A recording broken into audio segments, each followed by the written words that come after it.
Hello, Evan Randy here, and if you watched the last video, yes, I bought my grandpa's John Deere 2510. So the saga continues here with some more work on the tractor here. Today, for starters, I want to get the hood off, and I think I don't know, either alternator or we're going to start with the dash here and see if we can work on the fuel gauge and the RPM tachometer, hour meter gauge there. See if we can get that working. I believe something is wrong in this gauge here that prevents the hour meter from working, and the tach, it reads usually correct, but every now and then it kind of wigs out on us. So I'm gonna see if I can fix that. I'm thinking with the hour meter, maybe it's like gotten dirty or something, because it's like it tries to turn, but it's like stuck, something's sticking it. So see if we can fix that. It is stuck at, I don't know, can you folks read that? It's stuck at like 144?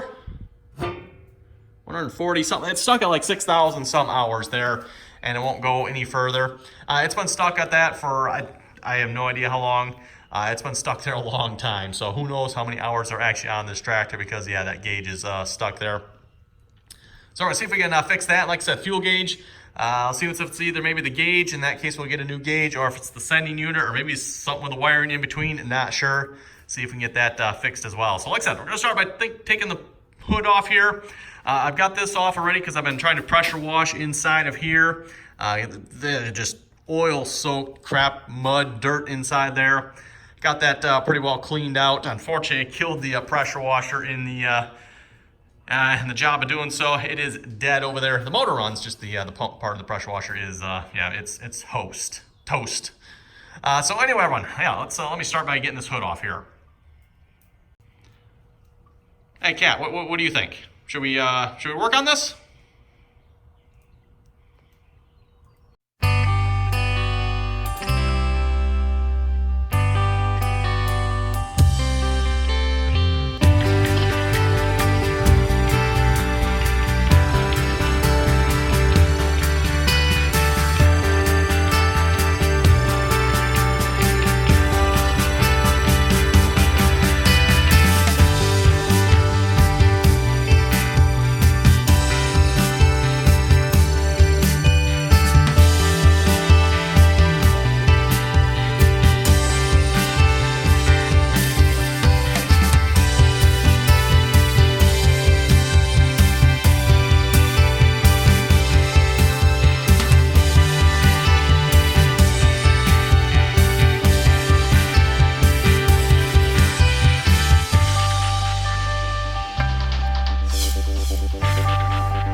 Okay, everyone, got the hood off. That was relatively simple here. Now we're going to start off with hopefully something simple, and that's the fuel sender here from the tank. See what's wrong with this fuel gauge here. So I've got my tester here. We're going to hook that up to the lead off the sender on the tank here, which is that wire there.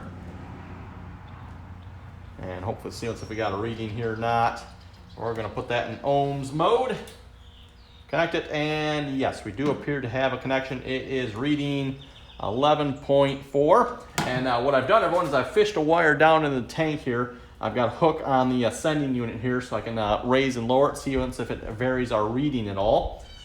And we're just reading that resistance here at the moment. And then I'll probably, I forget if this is resistance or voltage. Okay, everyone, so hold the tester up here. Hopefully you can see it. And then we're going to adjust the wire here, which is hooked to the sending unit. We'll just pull it up a little bit here. We went up, I don't know, what, 6 inches. I'm not seeing any change there. I'll let it back down here. Yeah, I guess you could argue it's changing a little bit, but I'm pretty sure there should be a greater change than that. We can also check the voltage across here. So if I go from there, I think this needs to be positive, I think. So if we go to the positive one, no, maybe not. Thought it was supposed to be positive, maybe not. Maybe this is negative. All right, gotta change the tester. Duh. Okay, reading 13.4. Watch. Yeah, everyone, if it's reading 13.4, that's either all the way full or all the way empty, right? That's as high as I can bring it up, so that should be all the way full. Still reading 13.4, and then I think it's about halfway or so. I think the tank not changing voltage at all, so 13.4, that's probably what empty, which is what the gauge reads. So I'm going to guess the sending unit here is bad. I might have to double check it just to make sure my readings are right here, but I'm going to go with the sending gauge probably is bad here. That's what I'm going to go with for starters. Okay, and while we're talking about fuel, everyone, I'm going to put one of the first pieces I bought since owning the tractor here on, and that's this hose neck for the filler doohickey here. I got a brand new one of these. You can see this one is pretty tough shape, so we're going to get rid of that old grimy looking thing. At least hopefully this is going to be somewhat easy, I'm hoping. Not a fan of these type of clamps. Gotta say that, not a fan. Never have liked them, but oh well.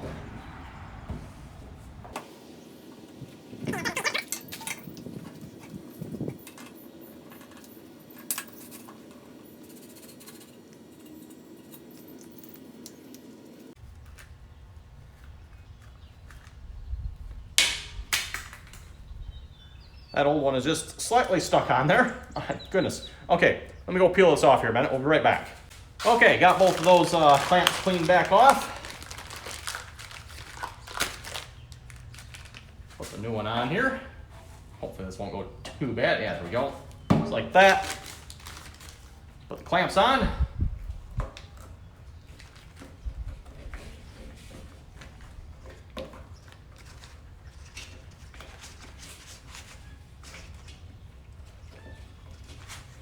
As I said before, I'm not a fan of these type of clamps. Really, really despise them.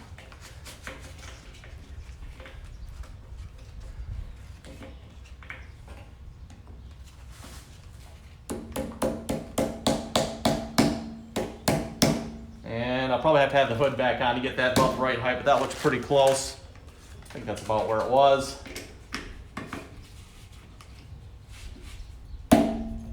Have I mentioned I hate these clamps?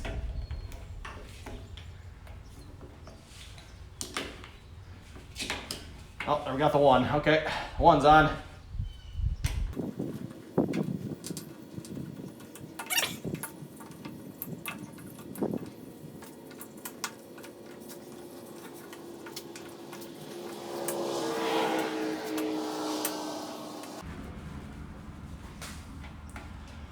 Okay, everyone, finally got it. There it is. Call that good. Like I said, I might have to adjust the height of that once we get the hood back on. We can get that then. Okay, much better. The old one, when you go to turn this, you couldn't tighten it down because it would just spin inside the rubber. And like I said, it was all dry around in there. So there we go. Okay, so far, everyone, I think it looks like we need to get a fuel sending unit. Next, we're going to see if we can do something with this tachometer here, RPM, hour meter. See if we can get that out. Like I said, I think there's like maybe a piece of debris or something in there. Something's stuck, not working quite right. Maybe something's stripped, not sure, preventing the hour meter from working, and the RPM is kind of goofy at times as well. So see if we can get this out here without too much trouble.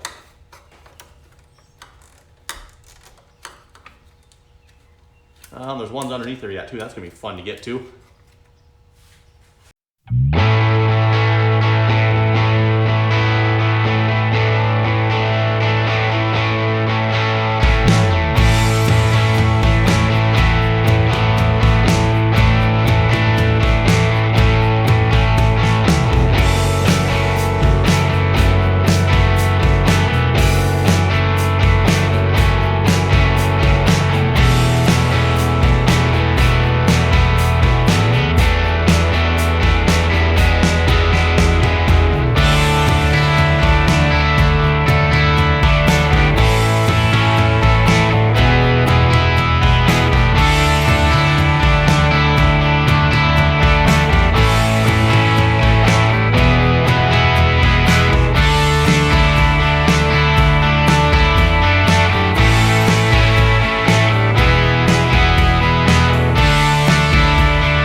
Okay, everyone, got it out there. I noticed it's a little bit, has some moisture in it there as well, so that's not totally cool. But yeah, I'll see if I can pry this open here. I don't know if there's anything we can do in here or not, but I thought we'd at least look. And the reason I want to look, by the way, if I got to get a new one of these, it's like $100. So I'd like to see if we can look inside there first before I just go buy one. Like I said, don't know if there's anything we can do in there, but we're going to give it a try.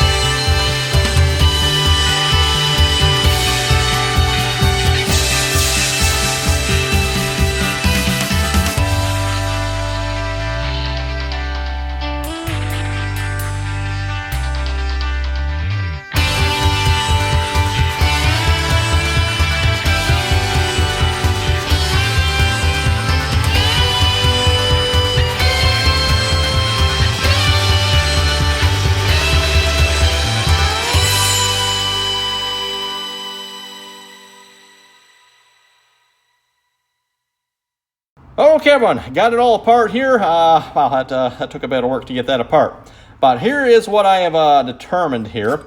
And I don't know if I can get you folks a good shot in here or not. But you see that metal gear right here?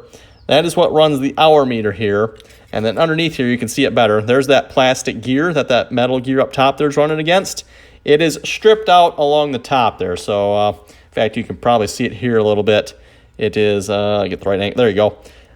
You can see it starting to strip there. So that gear is stripped out. Unfortunately, there's also a plastic gear that runs from the main shaft here over to this one. It looks like it's okay, but it is unfortunately plastic as well. So metal against plastic gears. Not sure if there's anything I can do about this or not, everyone, but I know someone that's got a 3D printer. This is pretty small, but we'll see once we might be able to resurrect this yet or not. I'm not sure. If not, I'll probably just get a new one. So, but there we go. Know what the problem is there. We're working our way through the problems here. By the way, I don't know if you've seen the high-speed video. This piece here, set that back down here. This is just for telling how fast you're going, so you can set it to, you know, if you're in 8th gear, that's your speed. Same thing for reverse, so on and so forth. And that goes with this whole knob assembly here. So yeah, I'll see what I can do about this, everyone. Hopefully we can fix it. If not, like I said, oh well. Okay, I've decided to take this apart further here. There's a little retaining ring on the end there that held these on. And wow, there's a lot going on here. I pulled this off here, my goodness. The one thing I noticed though, it is dirty in here. And I kind of wonder if that's maybe the problem here. This got dirty. You can feel it's very hard to turn. These numbers, some of these do not turn easy. So I'm wondering if something's in here, got it stuck, and that is the reason it's stripped out. Because this should be, correct me if I'm wrong, I want just a free spinning unit here. Why would it strip out if it's free spinning? Something's got it stuck here somewhere. So yeah, I don't know if I can replace that gear or not. Like I said, everyone, worth a try. If not, oh well. Well, everyone, 2 gauges down. I figure let's start with the fuel pump here next. This one's probably a little more serious in my opinion, seeing as how it seems to be leaking from here somewhere. And per John Deere, when I went to the dealer, they just replaced the whole pump. They don't bother doing anything with it. So if it's leaking, you get a new pump. And I noticed with a new pump here, it's a little bit different style here. There's what the new pump looks like as opposed to the old pump, which has this bowl on it. I guess they figure they don't need that anymore, so you just get a plain, simple pump. Just like pump. There's nothing else on it. I think this is supposed to be like a sediment bowl, or if it's water. I'm not sure the purpose of that bowl, but it doesn't have it on the new ones, so let's see. So we're going to need some wrenches. I got the fuel shut off in the front there. Again, you just reach up under the front axle there. You can shut the fuel off, so I got that off, and we'll start getting this apart here.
Okay, everyone, I got the pump back on there. My phone died, so I'm not sure how much of putting the pump back on I missed there, but didn't go too badly there. Like I said, I got the new pump on there, got it all pumped back up, bled with air, so I think we're good to go there. I didn't bother putting anything as far as the hood goes back on here yet. I want to do some work on cleaning up this area. Notice there's like, I don't know, some sort of insulation sound material here. I want to see if I can get some new sound insulation material in there before I put the hood back on. And I don't know if there's any other work we need to do here. Not before, well, you know, I probably should leave the hood off so I can get to this area easier. That'd probably be easier for that there as well. So speaking of that, I'm going to see if I can have a new part 3D printed. I don't know if that's going to work or not because it is a pretty small part, but we're at least going to try it before, you know, go out and buy a new one. And then, yeah, like I said, the fuel sender there, I'll get a new one of those on order. I don't think that was too expensive if I recall correctly. And then one thing I want to do too, I mentioned this already, move the oil pressure gauge down into the dash here. In fact, if you look back here, you can see there's actually a spot for a gauge there, and there's actually a spot for another gauge on that side. So if I get this right, I'm going to try to get it right in there. I don't know if that punches out somehow, or you can see like there's a cutout here for a gauge, but I'm not entirely sure how that, because there's no marking on the front here for a gauge, so I'm not sure how that works, but definitely want to see if we can, like I said, get the gauge into the dash there. I think that'd look a little better there. Again, everyone, the reason I didn't do that initially is because we didn't want to change the tractor the way it was. So, and now that it's my tractor, we're going to change the way it is. Also off screen there, I went ahead and painted the lower part of the operator's platform there. Got it sitting out there. I probably better get this in fairly quick because for I think the third time today it's going to start raining again. Yeah, so I better get that in before it starts raining because it's looking dark out there. So anyway, everyone, on that note, we're going to wrap this video up here. Again, thanks for watching, and stay tuned, everyone. There's going to be more John Deere 2510 videos coming. Kind of fix the majority of the big problems here today, except for the alternator. I'm going to work on, or wait until I'm done cleaning the tractor here before I change that alternator. You know, just in case, you know, we get a bunch of water in it, wrecks the new one. We'll wait till we're done cleaning here. I want to get the pressure washer up and running so we can I can continue like pressure washing up in here. In fact, that's how I was down here.